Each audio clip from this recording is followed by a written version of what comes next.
سیدنا ابو بکر صدیق رضی اللہ تعالیٰ عنہ رسول کریم صلی اللہ تعالیٰ علیہ وسلم کے آپ کی بارگاہ میں آنے سے قبل جو آپ کے بچپن کے حالات ہیں، آپ کا اصل نام عبداللہ، بعض روایتوں میں عبد الکعبہ کہا گیا ہے۔ زمانہ جاہلیت میں عبد الکعبہ نام تھا، لیکن حضور صلی اللہ علیہ وسلم نے بدل کر عبداللہ رکھا۔ حضرت ابو بکر صدیق رضی اللہ تعالیٰ عنہ، ابو بکر ان کا لقب پڑ گیا، کنیت ہو گئی، اور صدیق اور عتیق آپ کا لقب ہو گیا۔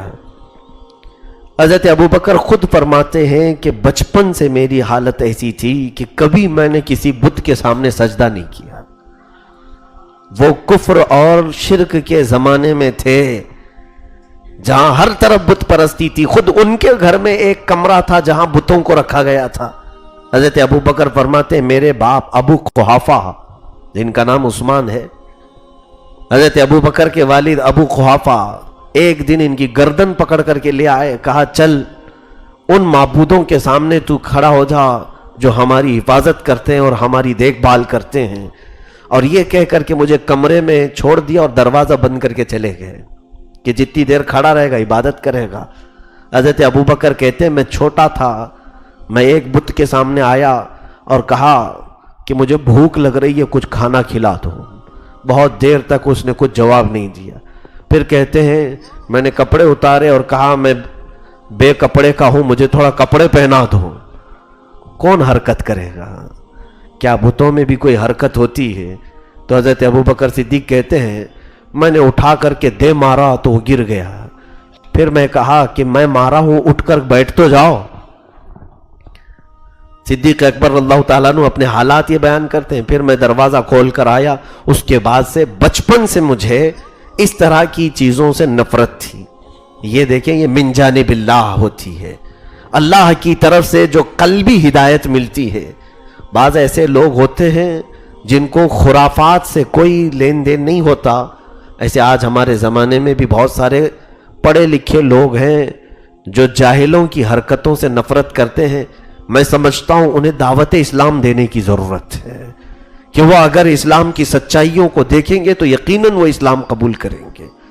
بہت ساری خرافات، جبکہ کوئی دعوت اس وقت نہیں چل رہی تھی، رسول پاک صلی اللہ علیہ وسلم کی دعوت ابھی شروع نہیں ہوئی تھی، تب کی بات حضرت ابو بکر کہتے۔ دو خاصیتیں ابو بکر صدیق کی زندگی میں اسلام لانے سے پہلے سے تھی۔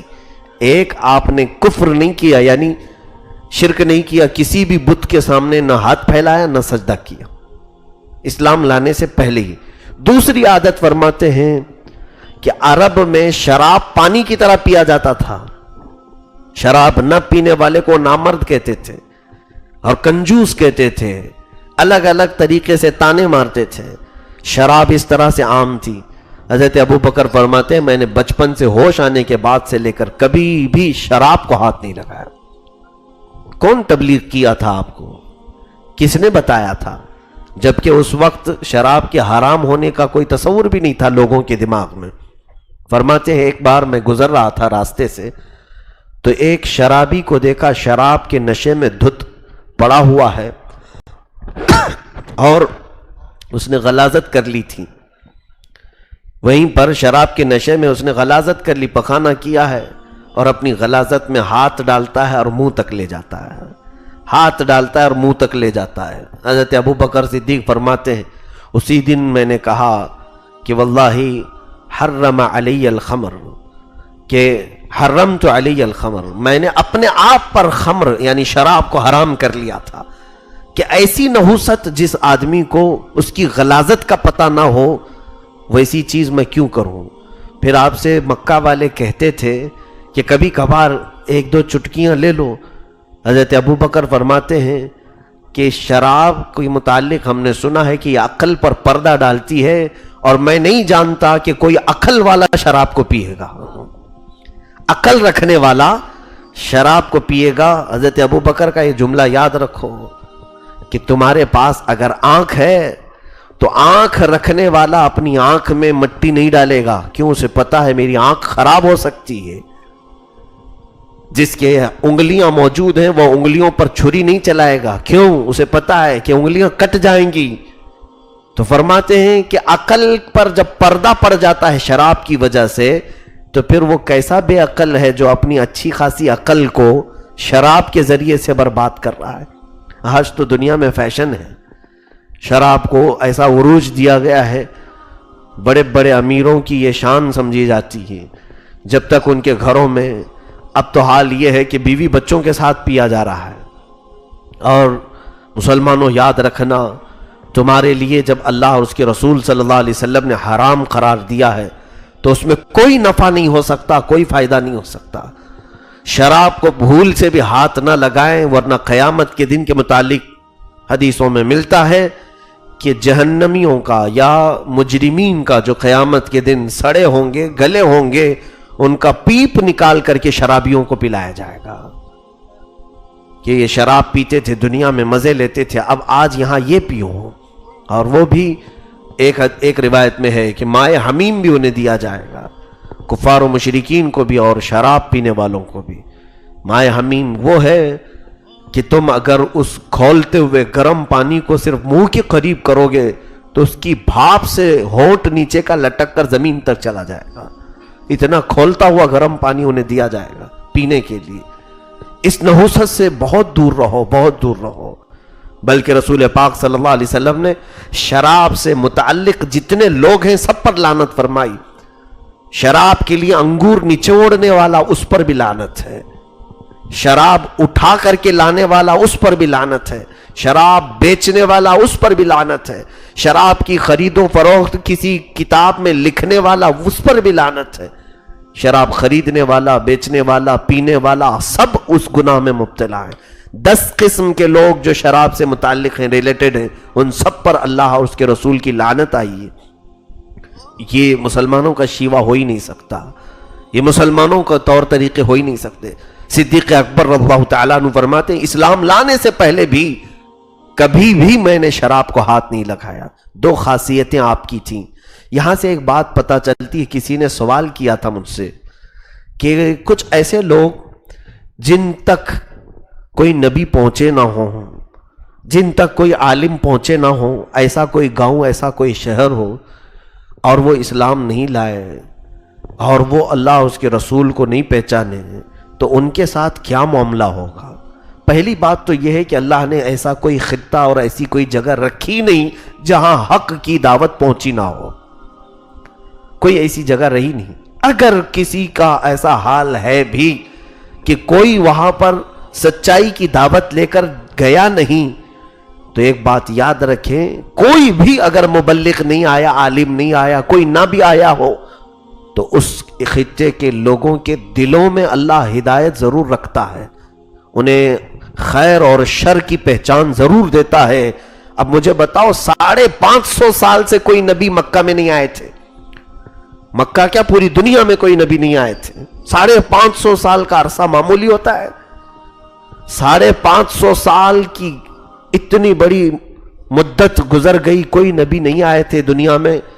سیدھے حضرت عیسیٰ علیہ السلام کے بعد میرے آقا صلی اللہ علیہ وسلم پیدا ہوئے, اور حضور اکرم صلی اللہ تعالیٰ علیہ وسلم اور حضرت عیسیٰ علیہ السلام کے بیچ کا جو عرصہ ہے اس کو زمانہ فترت کہتے ہیں. کیا وہ سارے لوگ جہنم میں جائیں گے؟ ان کے پاس تو کوئی نبی تھا نہیں. کیا وہ سارے لوگ کفر کرتے تھے؟ نہیں میرے عزیزوں, ان میں بیشتر لوگ ایسے تھے جو ایک خدا کی عبادت کرتے تھے. حضرت عبد المطلب ہیں, حضور صلی اللہ علیہ وسلم کے دادا, حضور صلی اللہ علیہ وسلم کے والدین کریمین, اور بھی کئی ایسے لوگ ہیں, ورقہ بن نوفل, زید بن عمر.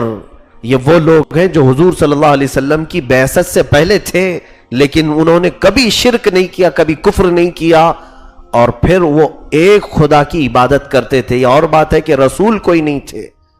اب یہاں میں یہ بات سمجھانا چاہ رہا ہوں کہ صدیق اکبر رضی اللہ تعالیٰ عنہ شراب سے بچے کہ نہیں بچے. پورے تقریباً 37 سال تک, 37 سال کی عمر ہو گئی تھی آپ کی جب میرے آقا صلی اللہ علیہ وسلم کی عمر پاک 40 سال تھی. آپ کی عمر تقریباً 37 ساڑھے 37 سال کے قریب تھی. اتنی عمر تک کبھی شراب نہیں پیے اور کبھی بتوں کو سجدہ نہیں کیا. تو کس نے منع کیا تھا آپ کو؟ کون تھا آپ کو جو ان حرام کاریوں سے روکا تھا؟ میرے عزیزو, اسی کو کہتے ہیں قلبی ہدایت. من جانب اللہ جو ہوتی ہے وہ ہدایت تقریباً سب کے پاس ہوتی ہے، لیکن استعمال بندے بہت کم کرتے ہیں۔ قرآن خود کہتا ہے وَهَدَيْنَاهُ النَّجْدَيْنِ، ہم نے خیر و شر کو پہچاننے والی دونوں چیزیں انسان کو دی ہیں۔ اللہ تعالیٰ قرآن میں فرماتے ہیں وَنَفْسٍ وَمَا سَوَّاهَا فَأَلْهَمَهَا فُجُورَهَا وَتَقْوَاهَا، دونوں چیزیں ہم نے انسان کے دل میں ڈالی ہیں، برائیوں کی بھی اور اچھائیوں کی بھی۔ تم پرکھ سکتے ہو، پہچان سکتے ہو۔ مجھے بتاؤ کہ آج لوگ ہم سے سوال کر رہے ہیں کہ شراب کے متعلق معلوم نہیں تھا حرام ہے کہ نہیں ہے، جوئے کے متعلق معلوم نہیں تھا حرام ہے کہ نہیں ہے، سب کر لیے، ان سب کے بارے میں تو تم کہتے ہو، لیکن مجھے یہ بتاؤ کس عالم نے، کس مبلغ نے تمہیں آگ میں ہاتھ ڈالنے سے منع کیا؟ تم خود ہی تو بچپن سے بچ رہے ہو، بچپن سے تم خود ہی بچ رہے ہو۔ آگ میں ہاتھ ڈالنے سے کسی نے منع کیا تمہیں؟ کہیں تقریریں ہوتی ہیں آگ کے بارے میں کہ آگ میں ہاتھ نہ ڈالو، آگ میں ہاتھ نہ ڈالو۔ آپ کا سینس آپ کو بچا رہا ہے، یعنی اتنی ہدایت اللہ کی طرف سے خود تمہیں ملی ہوئی ہے، تم نے آگ کو گرم دیکھا، ہاتھ نہیں ڈالتے۔ بچے کو ایک بار گرم کوئی برتن ہاتھ کے قریب لگاؤ، ایک بار چٹکا لگے پتہ چل جاتا ہے، پھر دوبارہ وہ بچہ ہاتھ بھی نہیں لگاتا۔ یہ ہدایت اسے خود اللہ کی طرف سے ملتی ہے۔ اسی طرح میرے عزیزو، آج اگر تمہارے پاس عالم نہ بھی ہو تو تمہارے پاس اللہ تعالیٰ کی ہدایت ہے دلوں میں، اس کا استعمال کرو۔ بات ہم آتے ہیں صدیق اکبر اللہ تعالیٰ عنہ کی سیرت پاک پر۔ دو چیزیں آپ نے زندگی میں کبھی نہیں فرمائی اسلام لانے سے پہلے۔ ایک بار ایسا ہوا کہ آپ تجارت میں بڑے ماہر تھے اور مکہ کے بڑے مشہور تاجروں میں آپ کا نام آتا تھا، بڑے مشہور تاجروں میں۔ حورا ملک شام کا کوئی علاقہ، تجارت کی غرض سے آپ نکلے۔ اس سے قبل آپ نے خواب دیکھا، حضرت ابوبکر صدیق رضی اللہ تعالیٰ عنہ نے خواب میں دیکھا کہ آسمان سے ایک نور نکل کر کے آیا ہے اور پورے مکہ پر پھیل گیا، اور حضرت ابوبکر فرماتے ہیں وہ نور ایسا بارش کی طرح گر رہا تھا کہ مکہ کا کوئی گھر اس نور سے خالی نہیں تھا۔ میرے گھر میں بھی وہ نور داخل ہوا، میں نے گھر کا دروازہ بند کر لیا تو دیکھا سب اجالا ہی اجالا تھا۔ میں گھبرا کر کے اٹھا اور میں مکہ کے ایک یہودی سے جا کر کے اس کی تعبیر پوچھی۔ اس نے کہا مجھے معلوم نہیں یہ تعبیر کیا ہو سکتی۔ حضرت ابوبکر فرماتے ہیں میں اسی طاق میں فراق میں تھا کہ مجھے کوئی ایک عجیب و غریب خواب کی تعبیر بتائے، تو پھر اسی اسنا میں تجارت کے لیے میں نکل پڑا ملک شام۔ ملک شام کی تجارت کے درمیان ایک علاقہ تھا بحیرہ راہب کا۔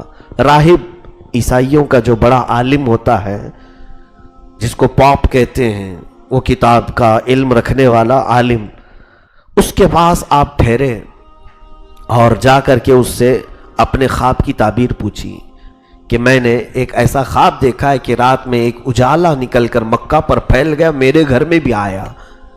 تو اس راہب نے پہلے میرا نام پوچھا، پھر پوچھا تمہارا خاندان کون سا ہے، پھر میرے خاندان کے متعلق پوچھا کیا یہ عرب کا مشہور خاندان ہے؟ کہا ہاں عرب کا سب سے مشہور خاندان قریش، میں اسی میں سے ہوں۔ پھر اس نے میرا پیشہ پوچھا کیا کرتے ہو؟ کہا تجارت کرتا ہوں۔ تو اس بحیرہ راہب نے کہا کہ اے ابو بکر، اگر اللہ نے تیرا خواب سچ کیا تو ان قریب تمہارے خاندان میں ایک نبی پیدا ہوگا، ایک نبی پیدا ہوگا جو اپنے نور سے پورے دنیا کے گھروں کو بھر دے گا، اور تم اس کے ساتھی رہو گے اور اس کی وفات کے بعد تم اس کے وزیر بنو گے۔ یہ بہت پہلے خواب میں دیکھا تھا حضرت ابوبکر نے، تعبیر میں یہ ملا، تجارت کی ہے، واپس آئے۔ یہی سفر کے بعد جب مکہ واپس آئے تو بڑے بڑے تاجر آپ سے ملنے کے لیے آتے تھے۔ لوگوں نے پوچھا ابوبکر کیسی رہی تجارت؟ کہا بہت اچھی ہوئی، بہت نفع کما کر کے آیا ہوں۔ تم بتاؤ مکہ میں کوئی نئی بات تو نہیں، سب ٹھیک ٹھاک ہے؟ تو کچھ لوگوں نے کہا ہاں ایک نئی بات ہوئی ہے، ابو طالب کے بھتیجے عبداللہ کا یتیم بیٹا محمد صلی اللہ علیہ وسلم، انہوں نے دعویٰ کر دیا ہے کہ وہ اللہ کے نبی ہیں، اور وہ ہمارے تمام معبودوں کو جھٹلا رہے ہیں، ہمارے تمام خداؤں کا انکار کر رہے ہیں۔ حضرت ابوبکر کہتے ہیں اسی وقت میں اٹھا، کیونکہ حضور صلی اللہ علیہ وسلم سے بہت پرانے تعلقات ان کے تھے، دوستی پہلے سے تھی، کیونکہ جس محلے میں حضرت ابوبکر رہتے تھے اسی محلے میں حضرت خدیجۃ الکبریٰ کا مکان تھا. رسول پاک صلی اللہ علیہ وسلم اپنی شادی کے بعد حضرت خدیجہ کے مکان میں منتقل ہو گئے تھے. حضرت صدیق اکبر سے وہی محلے میں رہنے کی وجہ سے ملاقاتیں تھیں. اور دوسری سب سے بڑی بات یہ تھی طبیعت مزاج ملتا جلتا تھا. میرے آقا صلی اللہ علیہ وسلم کبھی شراب کو ہاتھ نہیں لگائے. حضور پاک صلی اللہ علیہ وسلم کبھی کسی بت کے پاس نہیں گئے. صدیق اکبر کی طبیعت میں بھی یہ عادتیں تھیں. تو ایسے ہم مزاج لوگوں کی دوستی بھی جلدی ہوتی ہے. اسلام کی دعوت شروع ہونے سے پہلے ہی حضرت ابوبکر کو حضور صلی اللہ علیہ وسلم سے ایک انسیت تھی. جاتے تھے مل بیٹھ کر باتیں کرتے تھے. حتیٰ کہ میرے آقا صلی اللہ تعالیٰ علیہ وسلم کی شرم و حیا حضرت ابوبکر کو بہت پسند تھی. حضرت ابوبکر آپ کے اخلاق سے بڑے متاثر تھے. تو پھر یہ تمام معاملات پہلے سے تھے. آج جب مکہ والوں نے کہا کہ محمد نے ایسے ایسے اعلان کیا ہے تو سیدھے اٹھ کر کے آئے حضور پاک صلی اللہ تعالیٰ علیہ وسلم کے پاس. آپ اپنے گھر میں تھے. ابو بکر داخل ہوئے اور پوچھا اے محمد صلی اللہ علیہ وسلم میں کیا سن رہا ہوں مکہ والوں کی زبان سے, میں کیا سن رہا ہوں کہ آپ نے کچھ اعلان کیا ہے. رسول پاک صلی اللہ تعالیٰ علیہ وسلم نے ان سے کچھ نہیں فرمایا. کہا کہ ابو بکر تم وہی سن رہے ہو جو خواب دیکھ کر بحیرہ راہب سے پوچھ کے آئے ہو. حضرت ابو بکر صدیق کہتے ہیں اشہد ان لا الہ الا اللہ واشہد ان محمد رسول اللہ. پھر کوئی سوال ہی نہیں کیا آپ نے, صرف آپ نے ہی پوچھا کہ آپ نے اعلان کیا. حضور نے فرمایا ہاں میں وہی اعلان کر رہا ہوں جو تم نے خواب میں دیکھا اور بحیرہ راہب سے پوچھ کے آئے. یہ میرے رسول پاک کا علم غیب ہے. رسول کریم صلی اللہ تعالیٰ علیہ وسلم کی اس ادا پر صدیق اکبر فدا ہوئے. اور اس کے بعد اسلام لانے میں ابو بکر کا سب سے پہلا مقام ہے. اور راویوں نے الگ الگ تطبیق دی ہے کہ اللہ کے حبیب صلی اللہ علیہ وسلم نے جب اسلام کی دعوت پیش کی سب سے پہلے کون اسلام لایا, سب سے پہلے کون لایا. روایتیں الگ الگ ملتی ہیں. ایک حدیث پاک میں یہ کہا گیا ہے کہ حضرت ابو بکر سب سے پہلے ایمان لائے. ایک حدیث میں ہے حضرت علی سب سے پہلے ایمان لائے. ایک حدیث میں حضرت خدیجہ سب سے پہلے ایمان لائی. تو بعد میں محدثین نے اس کو یوں تطبیق دیا کہ سب اپنی جگہ پر صحیح ہے. ایسے ہم اس کو الگ الگ معنی میں لیں گے کہ مردوں میں بڑی عمر والوں میں ابو بکر سب سے پہلے ایمان لائے, بچوں میں حضرت علی سب سے پہلے ایمان لائے, عورتوں میں خدیجۃ الکبریٰ سب سے پہلے ایمان لائی, اور غلاموں میں زید بن حارثہ سب سے پہلے ایمان لائے. تو اس طرح سے تطبیق دی گئی. لیکن پھر بھی صدیق اکبر کا مقام سابقون الاولون میں سے ہے, جن کا ذکر قرآن میں آیا ہے 11ویں پارے کی آیت سورہ توبہ کی. اللہ تعالیٰ فرماتا ہے والسابقون الاولون من المہاجرین والانصار الذین اتبعوہم باحسان رضی اللہ عنہم ورضوا عنہ. وہ سب سے پہلے اسلام لانے والے مہاجرین اور انصار میں سے صحابہ, اللہ ان سے راضی ہوا اور وہ اللہ سے راضی ہوئے. یہ سابقین اولین میں آئے. حضرت ابو بکر صدیق رضی اللہ تعالیٰ عنہ کے ایمان لانے کا واقعہ یہ ہے. اور اس کے بعد حضور پاک صلی اللہ علیہ وسلم کی ایسی ملازمت اختیار کی. اب آپ کو میں بتاتا ہوں, جس وقت آپ ایمان لائے تھے تجارت سے نفع کما کر کل آپ کے پاس جو آمدنی بچی تھی, پیسہ تھا, وہ 40,000 درہم تھے. اس زمانے میں 40,000 درہم بڑی قیمت ہوتی تھی, بڑی قیمت. اس زمانے کے وہ کئی لاکھوں میں ہو جائے, لیکن وہ 40,000 درہم پورے کے پورے آپ نے اسلام میں خرچ کر دیے. جس دن سے ایمان لائے اس دن سے اپنے پورے مال کو کہا کہ یہ میں نے اللہ اور اس کے رسول کے لیے وقف کر دیا ہے, میرا اس میں کچھ بھی نہیں ہے. حتیٰ کہ صدیق اکبر رضی اللہ تعالیٰ عنہ کا توکل اور یقین سارے صحابہ میں سب سے اعلیٰ تھا, سب سے اعلیٰ تھا. ایک بار جیسے کہ میں نے اس حدیث کو غالباً آپ کو بیان کیا ہو, حضرت ابو بکر کی فکر تو ایسی تھی کہ رسول پاک صلی اللہ تعالیٰ علیہ وسلم کبھی میرے مال کو پوچھے نہ کہ ابو بکر گھر میں کچھ ہے. کیونکہ جب جب جنگوں میں جانا ہوتا, جہاد میں, رسول پاک صلی اللہ علیہ وسلم اعلان فرماتے کہ جس کے پاس جو ہے وہ لے آئے. صحابہ اپنا اپنا مال پیش کرتے تھے. حضرت ابو بکر اپنے گھر میں آئے اور رو رو کر کے دعائیں کر رہے تھے. گھر والوں نے دیکھا صدیق اکبر اپنے گھر میں دعا کیا کر رہے ہیں, کہہ رہے اے اللہ تو اپنے رسول پر ایسی کوئی وحی بھیج, ایسا کوئی حکم نازل کر کہ تیرا رسول میرے مال کو اپنا مال سمجھ کے خرچہ کرے. کیونکہ جب رسول اعلان کرتے ہیں تو میں یہ مناسب نہیں سمجھتا کہ میں مال لے کر حضور کے پاس جاؤں، کیونکہ دینے والے کا ہاتھ اوپر ہوتا ہے، لینے والے کا ہاتھ نیچے ہوتا ہے، کبھی میں میرے نبی کا ہاتھ نیچے دیکھنا پسند نہیں کرتا۔ یہ فکر بھی صدیق اکبر کی تھی، حالانکہ رسول پاک صلی اللہ علیہ وسلم جود و نوال، جود و سخا کے مالک ہیں۔ میرے آقا صلی اللہ تعالیٰ علیہ وسلم کے متعلق اتنی فکر تھی ابو بکر صدیق کو، اور آپ کی دعا قبول بھی ہوئی۔ حضور پاک صلی اللہ علیہ وسلم اچانک گھر میں تشریف لائے، آپ بیٹھے ہوئے تھے، گھر والے، اللہ کے حبیب صلی اللہ علیہ وسلم سیدھے ان کے گھر میں داخل ہوئے، ایک حجرے میں گئے، ان کے بکسے میں، ایک ٹرنک میں، اٹیچی میں کچھ رکھا ہوا تھا، وہ اٹھا لیا۔ میرے آقا نے کہا ابو بکر میں یہ لے جا رہا ہوں، فلاں جگہ خرچ کرنا ہے، فلاں جگہ خرچ کرنا ہے۔ حضرت ابو بکر صدیق گھر میں بیٹھے دیکھ رہے تھے، رسول پاک صلی اللہ علیہ وسلم دروازے تک پہنچ کر مسکرائے اور فرمایا ابو بکر تیری دعا اللہ نے سن لی ہے۔ میرے عزیزو، یہ ابو بکر صدیق کی جانی ساری میرے آقا صلی اللہ علیہ وسلم کے ساتھ ہجرت کے دن بھی آپ نے ایسی ہی کیا تھا۔ جب رسول پاک صلی اللہ تعالیٰ علیہ وسلم پر آپ ایمان لائے تو آپ کے گھر والوں میں سے کوئی ایمان نہیں لائے تھے، شروع میں کوئی ایمان نہیں لائے تھے، بڑی تکلیفیں آپ نے برداشت کی مکہ میں، 13 سال کا عرصہ جو ہوا ہے، بڑی تکلیفیں، اس لیے کہ حضور اکرم صلی اللہ تعالیٰ علیہ وسلم کے دفاع میں ہمیشہ رہتے تھے۔ ایک بار وہ عقبہ نام کا ایک شخص اللہ کے حبیب صلی اللہ علیہ وسلم کے گلے میں پھندا ڈال کر تولیہ کا گھما رہا تھا اور کھینچ رہا تھا حرم پاک میں۔ حضرت ابو بکر صدیق رضی اللہ تعالیٰ عنہ اتنی تیزی سے اس پر جھپٹ پڑے، چیل کی طرح جھپٹا اس کو اور اس کو گھونسے لگائے، الگ کیا اور کہا تم بے شرمو، تمہیں اس بات کا خیال نہیں کہ کس کے ساتھ تم کیا معاملہ کر رہے ہو؟ 40 سال ان کے اخلاق کے تم گواہ ہو، ان کی سچائیوں کے تم گواہ ہو، ان کی امانت داری کے تم گواہ ہو۔ آج اس شخص کے ساتھ تم برا برتاؤ کر رہے ہو جو یہ کہہ رہا ہے میرا رب اللہ ہے، جبکہ اس کے وہ دلیلیں لے کر کے تمہارے پاس آیا ہے، روشن برہان لے کر کے تمہارے پاس آیا ہے۔ حضرت ابو بکر صدیق رضی اللہ تعالیٰ عنہ 1-2 مرتبہ نہیں، کئی مرتبہ ایسے معاملات ہوئے۔ حضرت عائشہ فرماتی ہیں کہ صدیق اکبر نے یہ روایت یہ بھی بیان فرمایا کہ ایک مرتبہ حضور اکرم صلی اللہ علیہ وسلم کے ساتھ حرم کعبہ کے اندر پہلا خطبہ دے رہے تھے، سب سے پہلا خطبہ اسلام کا صدیق اکبر نے دیا ہے۔